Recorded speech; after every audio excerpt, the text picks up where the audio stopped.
The Lakers took firm control over the series with their second win in a row behind a powerful first half from LeBron and a dominating fourth quarter performance from playoff Rondo.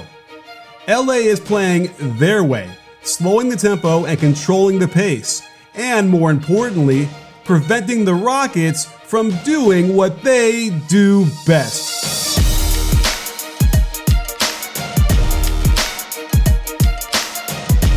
The Rockets match up in a curious way against the Lakers, with Harden on JaVale and Covington on KCP. It might not matter much considering how much they switch, but when the offense falters, they turn to a high pick and roll, and when Gordon allows LeBron to reject the screen, it's a straight line to the hoop for a layup.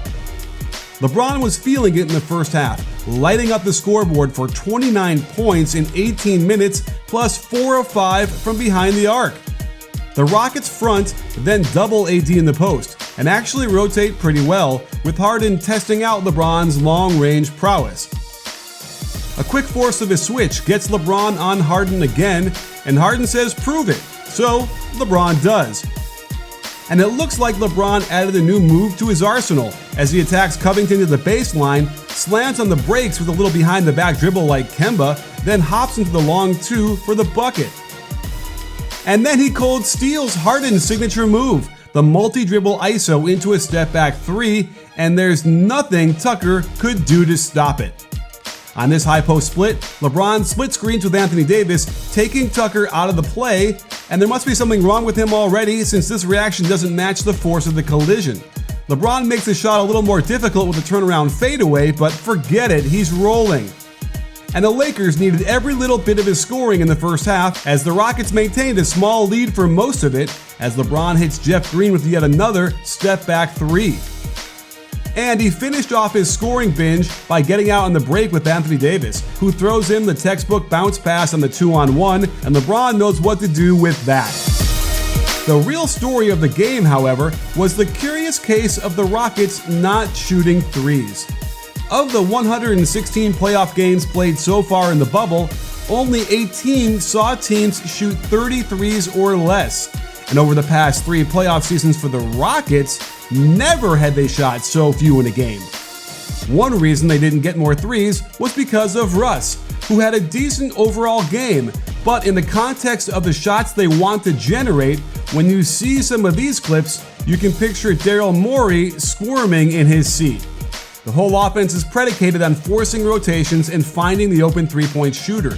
The Lakers foolishly get out of position on Eric Gordon, and it leads to what would normally be a wide-open three, but because Russ is here instead of anybody else on the floor, he flies in wildly and misses the shot as he pinballs to the floor.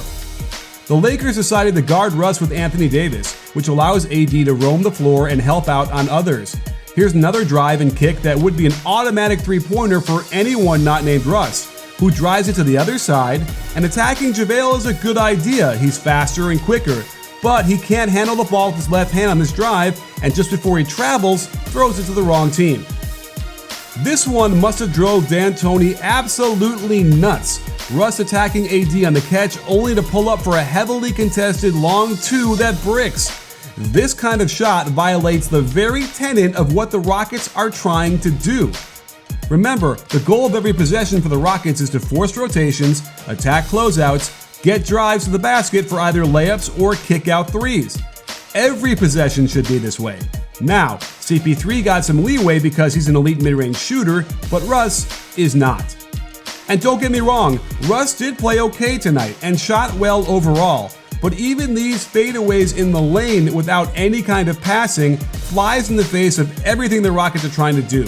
And it will lead to more disaster for their offense the more times he insists on shooting these, thereby reducing the number of precious three-point attempts. Back to the Lakers side of things. Rajon Rondo was the absolute hero for the Lakers, turning into a beast in the fourth quarter with 12 points and 5 assists, accounting for 23 of their 30 points in the final frame. First, he strips Russ, who didn't seem to realize he was being doubled in the break, then is in full speed to the middle for the textbook 3-on-1 on their end to get the dime to Kuzma. This back screen for the inbounder is a play everyone in the league runs, and while the screen wasn't effective, LeBron's swim move was, and Rondo puts it where only LeBron can catch it and lay it in. Watch how LeBron draws a double team, then finds the open man so they can swing it to the most open shooter. Rondo isn't afraid to shoot it, and it goes down smooth. They continue to ignore him, luring him into shooting a three, and for one night at least, he had good rhythm and knocked down another wide open shot. On this Harden pick and roll, Rondo jumps the ball with a quick double team, forces the steal, and is rewarded with a layup for a 9-point lead and the beginning of the end for the Rockets. Speaking of doubling Harden, let's look at a few more possessions and how the Rockets handled the double team, since it also explained why the Rockets took so few threes. First off, they leave Russ so AD can run to the ball, but when Harden is out top, this is a very difficult area to run a double team. Nobody is sure who was supposed to rotate since he's coming down the middle of the floor, so he gets a layup at the front of the rim. Here they double team on the left wing, and this means AD must rotate to the pass. We usually see this kicked out for a corner three, but after Green gets away with a travel, he lays it in for the and one. Here's another double on the right wing, and Russ does the right thing by driving and kicking. Gordon then attacks the closeout, and this is another classic example of how the Rockets get threes. But the Lakers stay home on the corners and Harden, and so they're almost giving up twos to stop the threes.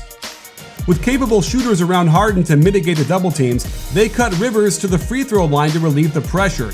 And he even mounts a drive and kick to an open shooter, but his pass is way off and forces Covington to step on the line for this rushed long two with a shot clock buzzer. This time they relieve the pressure with a pass back to the half-court line, preventing the pass to Russ because of the great distance it would have had to have been thrown. That said, had this been a shooter instead of Russ, he would have stayed in the corner and it would have been a wide-open three once the ball got there. Instead, it becomes a 5-dribble ISO post-up fadeaway over the right shoulder bank shot from 12 feet. Without question, the absolute last shot the Rockets would ever want. Again, Russ did shoot well in this game, but the timing of his bad decisions couldn't have been worse for the Rockets throughout the game. And as they run AD to double again off of Russ, he assumes he can just score easily on Caruso, but that's just not the case.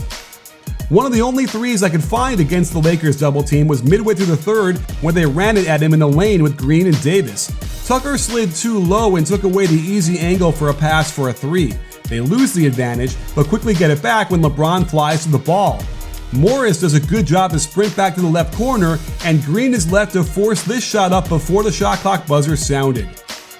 A key stat I noticed over the course of these games is pace. The Lakers are slowing it down game after game, reducing the number of possessions and the time the Rockets have the ball.